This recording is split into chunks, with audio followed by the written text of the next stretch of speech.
Que o campo espiritual desta casa nos auxilie no entendimento e esclarecimento correto do tema tratado essa noite. Tema esse fundamentado no 13º capítulo do Evangelho segundo o Espiritismo. Não saiba a vossa mão esquerda o que dê a vossa mão direita. Antes de iniciarmos, precisamos entender o significado espiritualista da caridade. Na visão espiritualista, a lição central é que a caridade atua acima de qualquer rótulo religioso ou convenção social.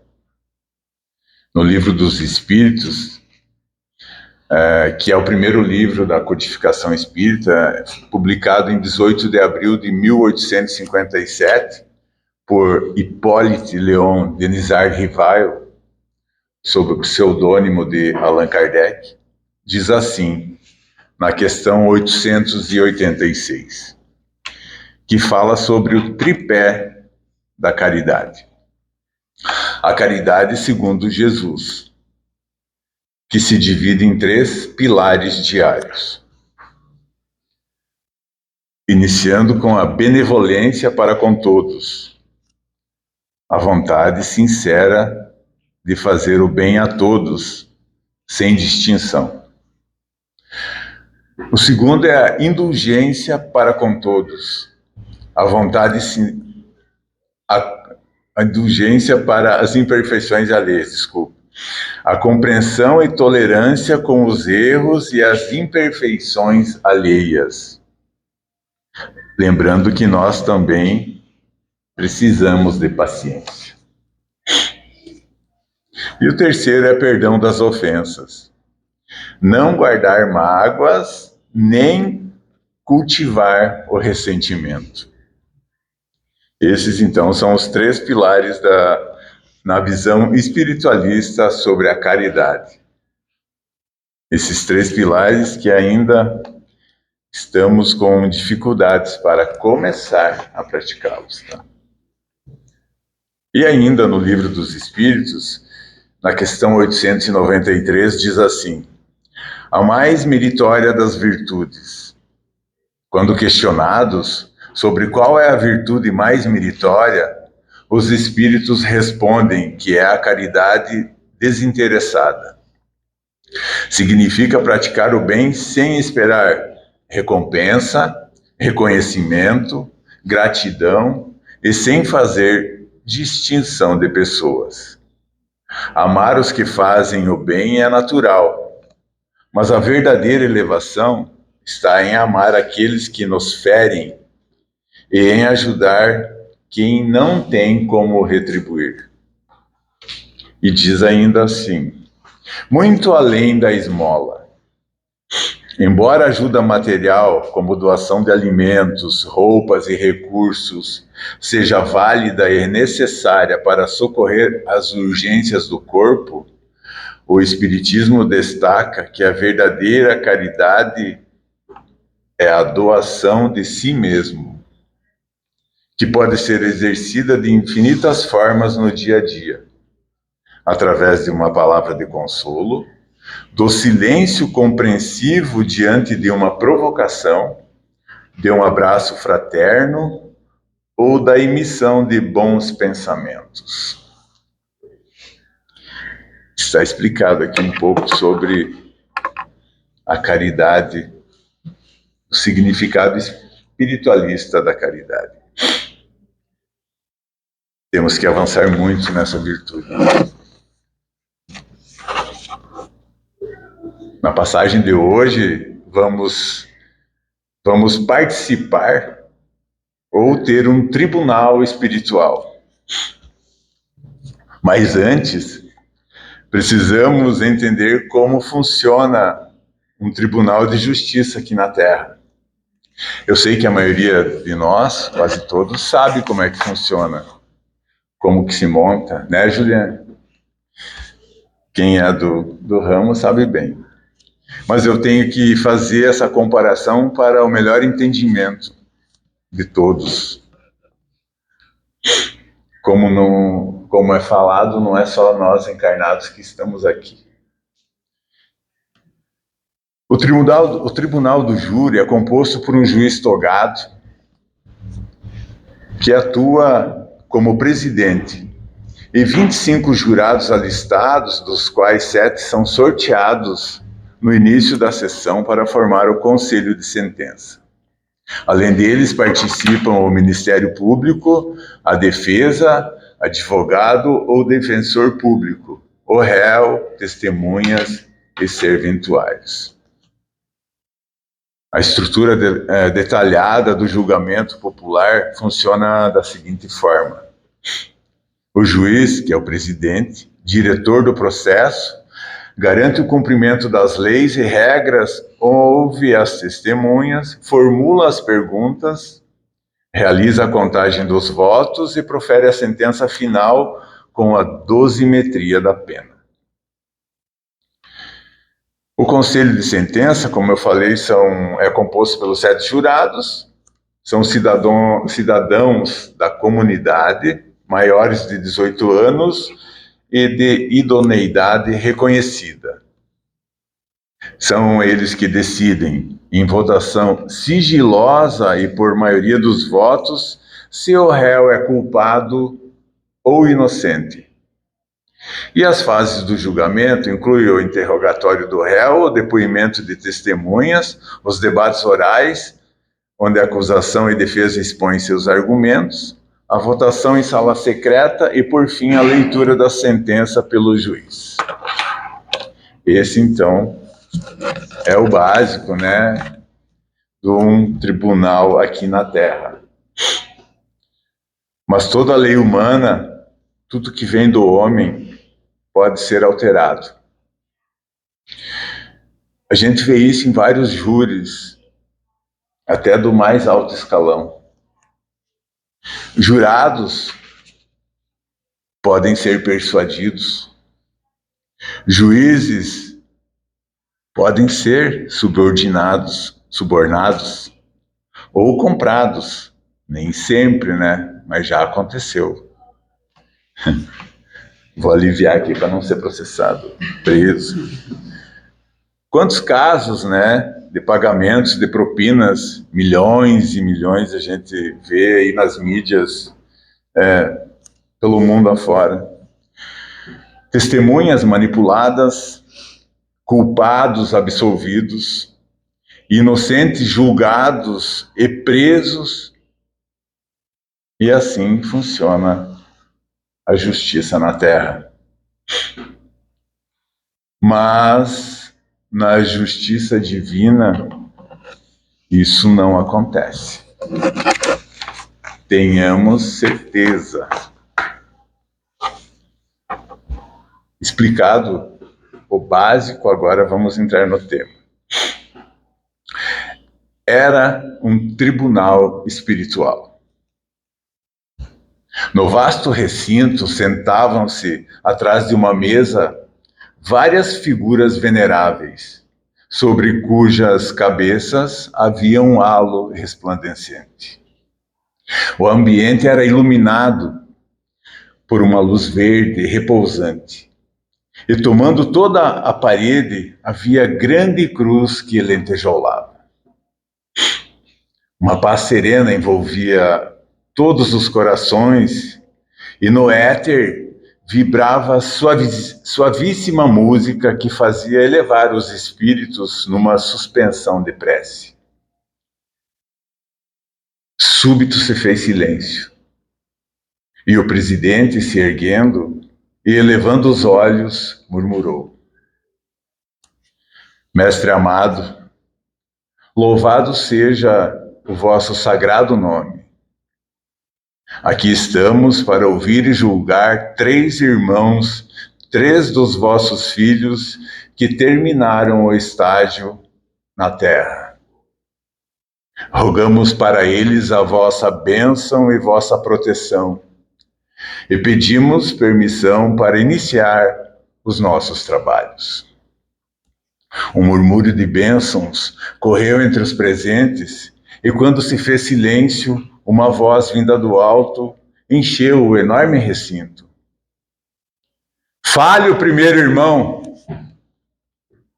Uma sombra adiantou-se para uma espécie de púlpito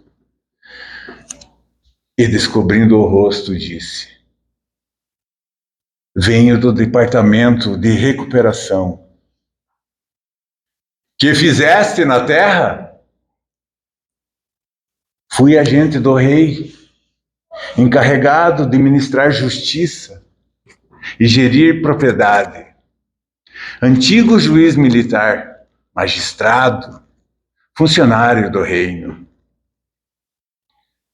Sabemos que no mundo espiritual, não importa qual cargo você teve aqui na Terra, nem qual o seu status social, se era na pirâmide em cima ou na pirâmide embaixo. Que realizasse de bom? Defendia a coroa e a religião, estendia a fé cristã a pontos extremos do mundo. Fez-se silêncio e, depois de alguns momentos, uma segunda voz, cheia de energia, vibrou do alto. Foste um flagelo! Tua vaidade, teu orgulho, tua cupidez fizeram a humanidade dobrar no sofrimento e na dor. Será que não tem nada que vem em teu socorro? Perguntou a primeira voz. Fui bom pai, fiz caridade. Murmurou tremulamente a sombra. Tiraste de outros pais para dar aos teus filhos que tudo tinham, e a tua caridade foi farisaica para que te aplaudissem. Os jurados da mesa comunicaram-se entre si e o presidente anunciou: já tiveste a paga pelo que fizeste de bom, sendo que teu débito aumentou assustadoramente. Anda pelo orbe, sozinho e sem os antigos bajuladores que te acompanhavam, e vê com os teus próprios olhos o mal que fizeste com tua prepotência, teu orgulho. Quando estiveres farto de todo o sofrimento que causaste, roga ao Divino Mestre que te conceda a graça de voltar à terra sob a carne dolorida de um mendigo leproso. A sombra curvou a cabeça, mas em passos firmes, onde se via ainda o orgulho, afastou-se, ladeada por acompanhantes transparentes. Aqui vemos um irmão que, entre ação e reação, causa e efeito. Quantos irmãos retornam em sofrimento? Por escolhas que aparentemente para eles foram boas, caridosos, mas que o orgulho tomou parte de sua vida, ferindo os outros. Talvez não soubesse, mas a gente sabe, lá na consciência a gente sabe qual é a escolha certa e qual é a errada. Mesmo assim, o caminho é tortuoso. Uma segunda sombra tomou lugar no púlpito. Era uma pequena figura de mulher. Venho da terra diretamente a este recinto. Essa é a mulher. Um murmúrio de admiração correu pelo tribunal. Que fizeste no mundo? Fui irmã de caridade. Devotei-me aos que sofriam e nos terríveis dias da peste negra chorava quando nenhum lenitivo podia dar aos meus pobres doentes. Pura entre puros! Exclamou a segunda voz, num timbre de alegria. O presidente levantou-se e concluiu com alegria. Ganhaste o estágio em alta esfera. Que Deus continue a mostrar-te a estrada. A pequenina sombra posternou-se, agradeceu e, erguendo-se, saiu. Um pouco diferente, né? Mais rápido esse julgamento. Falha o terceiro irmão. A voz era firme. Era um jovem forte e, apesar do sorriso que iluminava, havia no seu rosto macerado indefinível tristeza. Também vim diretamente a este tribunal. Que fizeste na terra? Perguntou a primeira voz. Quase nada. Não houve paradeiro e nem pousada certa. Por onde andei, ajudei os que precisavam de um braço e amparo.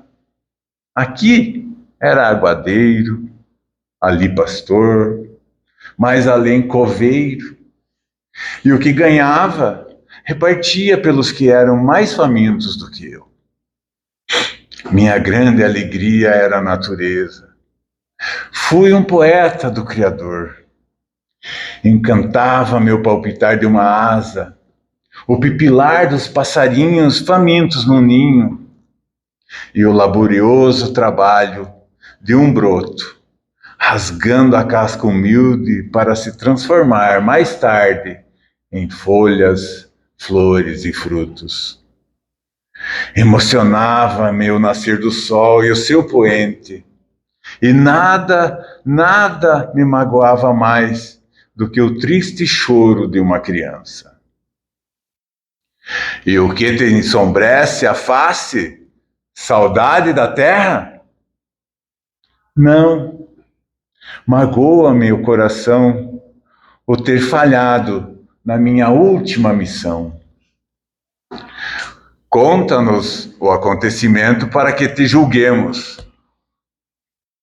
A sombra curvou a cabeça sobre o peito, como se meditasse, e começou. Eu o encontrei escondido na orla do bosque. Fui guiado pelos seus gemidos e, com grande custo, consegui puxá-lo até a clareira. Fui ao povoado mais próximo e arranjei um pedaço de pão, água, e voltei onde estava o ferido. Não o encontrei. Segui-lhe as pegadas e o encontrei desmaiado. Ele cavara um buraco ao pé do carvalho, mas não conseguira puxar o saco que descobrira. Tirei-o para fora e, espantado, vi que continha castiçais de prata, coroas de ouro cravejadas de brilhantes e cálices de metal usado no serviço religioso de um templo. Então, o desconhecido acordou do desmaio e levou a mão à cintura, onde se via uma bainha vazia. Esboçou um sorriso e disse: eu lhe conto a história. Sou servente leigo da abadia do condado. Esse é o moleiro e o filho me obrigaram a roubar peças da igreja do convento. Fugimos ao anoitecer, os fiz se perderem no bosque e escondi o tesouro. Era minha intenção voltar e entregar o produto de tão grande crime. Mas eles me encontraram e tudo fizeram para que eu contasse o esconderijo. Desanimados e raivosos, me golpearam e me deixaram quase morto. No rosto do ferido transparecia a falsidade, a mentira e a maldade. Então, dei-lhe pão e água e disse que ia deixá-lo. Rogou-me que não o fizesse, que eu ajudasse a reparar a involuntária falta. Então tive pena do infeliz. E enquanto esperava que se refizesse, Aconselhava-o a tornar sua vida simples e honesta na sacristia. Quando se sentiu com forças, pusemo-nos a caminho. Pediu que pusesse a riqueza roubada no meu saco, sob o pretexto que o outro estava rasgado. Quando estávamos perto do povoado, ele foi acometido de súbita fraqueza, fingindo-se. Amparei-o e ele passou o meu saco com o roubo da igreja. Mal chegamos ao povoado, fomos aprisionados. No convento, o servente acusou-me como autor do roubo e dos seus ferimentos. Fiquei pasmo em ver a abjeção daquele espírito. Nada fez para salvar-me. As provas todas contra mim. Fui condenado à roda. Meu martírio foi indescritível. No pátio da abadia, fui deitado sobre uma roda e tive meus braços e minhas pernas esmagados.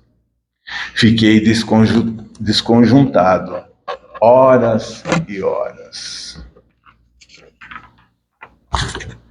Não tem pausa lá no tribunal espiritual. Aqui na Terra tem, né? Mas aqui eu tenho que dar uma pausa para explicar um pouco sobre a roda. A roda é de longe uma das maiores invenções do homem, intuídos, é claro, pelos espíritos. Aquele que bate no peito e fala, eu tive essa ideia, esquece. Alguma coisa não está certa. Tá? Sempre somos intuídos. Geralmente é para o bem. Às vezes escolhemos o mal também. A roda surgiu na antiga Mesopotâmia, atual Iraque, por volta de 3.500 a.C. Curiosamente, o seu primeiro propósito prático não foi o transporte, mas sim atuar como torno de oleiro para moldar cerâmicas. Somente mais tarde a ideia foi adaptada para carroças e evoluiu com a humanidade. Base mecânica de grande parte das tecnologias modernas, viabilizou o eixo giratório, permitindo a criação de polias, engrenagens, moinhos hidráulicos e, eventualmente, motores. Sem ela, os setores de transporte, agricultura e indústria seriam impossíveis como conhecemos. Mas aí vem o mal que nos habita e usamos para fazer transportes de veículos de guerra e tantas outras maldades. E uma terrível foi a roda de despedaçamento, também conhecida como roda de quebra ou roda de Santa Catarina. Foi um dos instrumentos de tortura e execução mais cruéis da história, utilizada desde a antiguidade clássica até o início da Era Moderna. Ela era reservada principalmente para execuções públicas de crimes graves. Depois do réu ser condenado, o carrasco amarrava a pessoa pelas mãos e pelos pés a uma roda similar a uma roda de carroça. E com um martelo ou uma barra de ferro, quebrava todos os ossos do pobre coitado. Se o carrasco tivesse de bom coração, ele começava dos membros superiores e descia para baixo. Assim, batendo na cabeça do indivíduo, ele desfalecia e, digamos que ele não sentiria tanta dor. Mas se o carrasco tivesse num dia de mau humor, ele começava pelos membros inferiores, pés, dedos, tornozelos, e vinha subindo as pernas, quebrando tudo, batendo, quebrando. E deixava em praça pública, agonizando para que todos vissem a sua agonia. Retornamos então. Só expliquei um pouco sobre a roda e como a gente tem opções, usar para puxar a carroça ou para cruzar por cima do outro. São escolhas. A contração dos músculos causava-me dores indescritíveis e inenarráveis, que se foram intensificando à medida que a gangrena avançava. Pareceu-me sofrer um século. O ladrão empedernido assistiu ao martírio, sorrindo. E eu, coitado, mal sabendo que a minha maior dor era sentir-me fracassado em não conseguir fazer no seu espírito uma réstia de arrependimento. A sombra calou-se, comovida, enquanto um largo murmúrio perpassava entre os ouvintes. E o presidente levantou-se e exclamou: Meu irmão, és a própria síntese da caridade. Tu serás ainda hoje recebido pelo Divino Mestre. Todos os componentes do tribunal ergueram-se vibrantes, louvando em Jesus o poeta do Criador que viera da terra após cruel martírio. Vimos que não há somente caridade em distribuir as esmolas, em vestir, em matar a fome, mas também em falar, ouvir, impedir, favorecer, ajudar, esquecer, recordar, amar e perdoar. Se consolarmos aos que choram, se incitarmos aos que fraquejam, se não replicamos aos que nos anatematizam, e se termos um sorriso de compaixão para os que nos ferem, mora nos nossos corações a própria caridade. A excelsa virtude que nos conduz diretamente à morada do Senhor.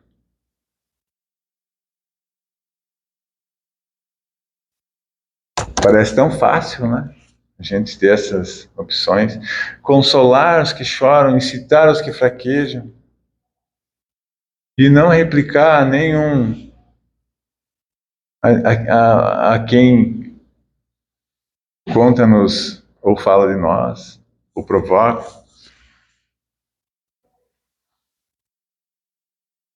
Por isso eu falei, estamos longe. Todo dia somos testados e falhamos. Sempre é mais fácil colocar a mão no bolso do que a gente mudar o sentido da caridade verdadeira mesmo. Doação, ótimo, precisa. Quantos deixam o planeta por falta de um pão? 14, 15 mil pessoas por dia. Isso não é número de politicagem, falando ao alto, é por dia. É um campoerê e meio por dia que deixa o planeta de fome. E a culpa é nossa. Mas não, a culpa é nossa. As nossas mudanças têm que acontecer. Mas também não dá para sair dando... Não precisa sair dando pão para todo mundo. Quando a gente mudar o nosso ser, o ambiente vai mudando. É muito orgulho, a gente vive num mundo de orgulho. Isso afeta o planeta. Se não tivesse orgulho, não tinha as guerras que deixam tanta gente sofrendo lá. A gente fala do outro lado do mundo, né? Aqui mesmo, nas grandes cidades, aqui somos abençoados que não temos tanto. Mas nas grandes cidades do nosso país mesmo, é guerra todo dia. E é por causa do orgulho.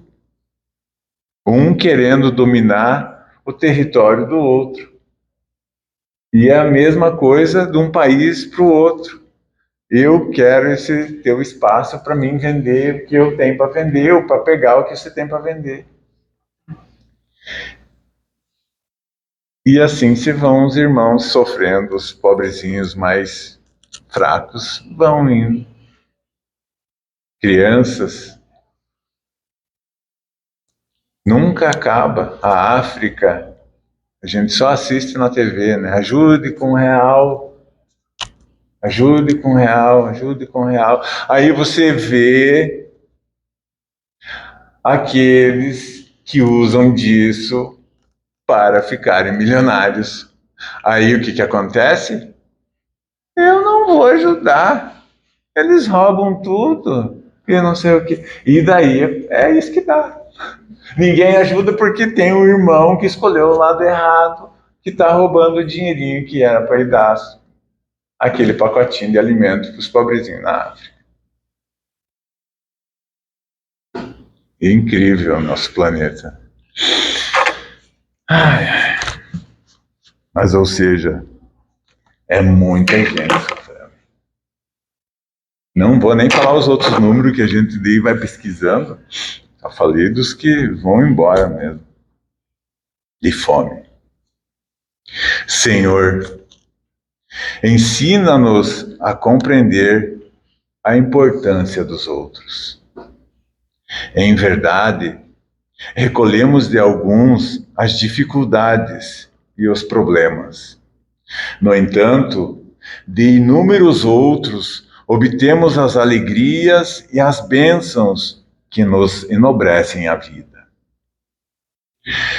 Em alguns outros, surpreendemos os adversários gratuitos que, por vezes, buscam entravar-nos os passos. Faze-nos entender que, entre muitos outros, encontramos os amigos e os benfeitores, os companheiros de ideal e trabalho, os que colaboram conosco em nossas realizações e os que aliviam nas tribulações do caminho.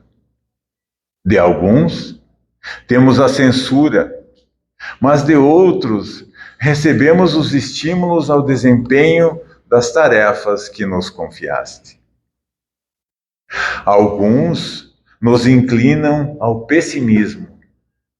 Entretanto, outros muitos nos estendem cooperação e esperança, encorajamento e carinho. Das mãos de alguns recebemos obstáculos que nos alarmam por momentos. De outros, recebemos consolo e incentivo, apreço e aprovação para muito tempo nas trilhas do cotidiano. Quando a nuvem de provação nos alcance, induze-nos a buscar com humildade o socorro dos corações que se nos fazem doadores da paz e da segurança, de que todos necessitamos para viver, segundo os teus desígnios. Senhor, haja o que houver da parte de alguns, para que se nos enfraqueçam as energias na nossa estrada do próprio aperfeiçoamento, auxilia-nos a procurar o concurso dos outros com a aceitação de nossa pequenez, para que não nos faltem as oportunidades de serviço e aprimoramento, aprendizado e renovação, hoje e sempre. Que assim seja nas suas graças, Senhor. Muito obrigado.